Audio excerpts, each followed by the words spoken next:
The networking site LinkedIn started out 14 years ago as a place to simply post a resume, but has grown into something much more. It's now a hub where big corporations, recruiters, and mom and pop operations can make important connections that affect business. Strategist Gershbein saw the potential for LinkedIn a few years back and has been studying ways to use it best. He's the founder and CEO of Owlish Communications, and he's here to talk with us about getting the most out of your LinkedIn profile. Good morning. Thanks for being with us. Good morning. Hi, folks. So I guess first and foremost, I'm on LinkedIn. Larry, are you on LinkedIn as well? It is, but I don't know how much it works for broadcasting, That's what, yes, or I'm maybe not we're sure. not using it the right way since wonder. we're still stuck here. No. So what can we do to make a LinkedIn profile stand out and more effective? Because I think ours are probably just sitting there. Yeah.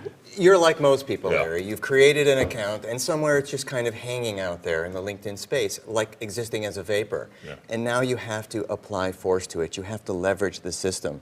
Having a great profile on LinkedIn means having it keyworded so that you can intersect with the right people. And for people in a job search, that means finding the recruiters and positioning yourself so that the recruiters can find you as well. So the key word is what? And I like the idea of incorporating some of the job descriptions into your own profile. That makes a lot of sense. Absolutely. So if you're a project manager or a finance director, these words have to be put in the appropriate density in your profile. The professional headline, which sits right beneath your name, the most fertile piece of real estate on the page, has to be razor sharp in its branding and position you as that position you seek.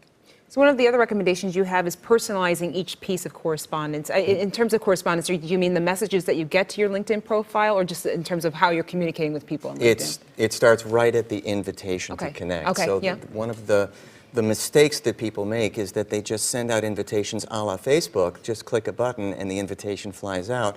LinkedIn allows you the option of personalizing an invitation, and that's something that you want to do to generate trust right from the start.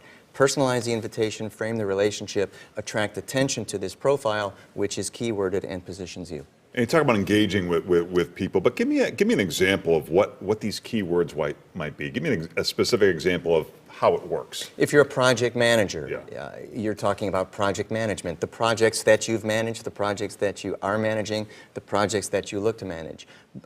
Process improvement. You take the keywords that the job description has to offer, embed them in your profile, refer to them a couple times to get the density, and you start to move up in search.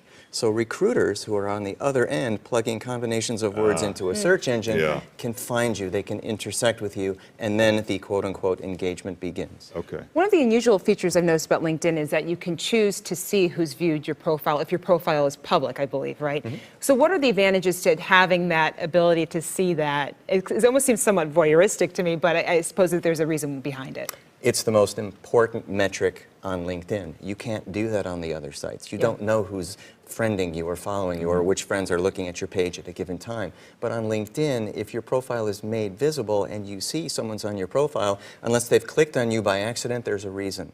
Follow up with those people. Step up, follow up, and great things can happen. I'm not sure I know how to do that. How do you see who's been viewing your LinkedIn profile? On the LinkedIn profile, under settings, you can actually click on who's viewed your profile and you'll see the roster of people. Oh, okay. If you're paying for LinkedIn, you have the ability to see profile views over a 90-day period. If you're using LinkedIn for free, you'll only see the last 5 who have viewed your profile. Okay. So if there is a business case for paying for LinkedIn, it's to get that expanded profile roster.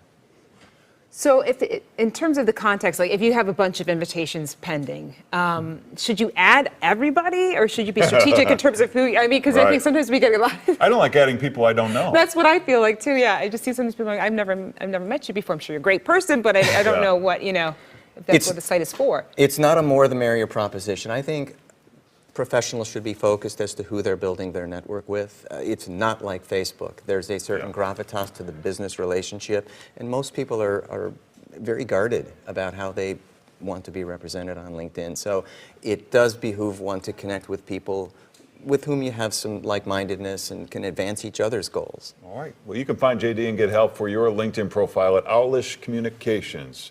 Thanks, JD. My pleasure. Good to speak with you.